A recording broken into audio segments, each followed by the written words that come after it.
Tunaiona Yanga yuko kwenye kundi la kifo. Watu wengi wakawa wanazungumza kwamba hawatoboi na vitu kama hivyo, lakini maneno waliokuwa wanazungumza afisa habari wao, naona kimeenda kutokea kile kitu ambacho walikuwa wanatamani kitokee.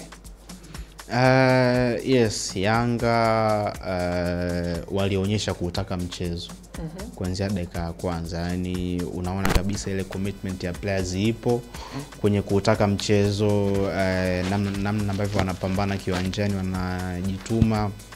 Unaona kabisa ndio kuna chances walikuwa wanakosa, lakini unaona ni kama timu ambayo ilikuwa inautaka mchezo, na hivyo ndivyo ambavyo mechi za kimataifa zinachezwa. Yani kwenye mechi za kimataifa lazima kuwa na commitment ya hali ya juu sana ya players kuweza kujitoa ili waweze kupata ushindi. Sasa nikasema ni tofauti na mechi ya Simba jana, kwa sababu Simba unaangalia tu tempo ambao wameanza nayo mchezo ni tempo ya chini.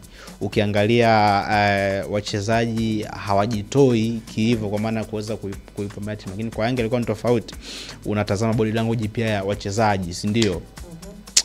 Wachezaji wa Yanga ukiangalia kuanzia kwa goalkeeper, defenders, viungo mpaka washambuliaji, unaona kabisa ni players ambao wanaitaka mechi, kwa ndio maana hata walipopata bao uliona reaction yao. Kwa hiyo Yanga walikuwa far better kwenye ule mchezo. Walipata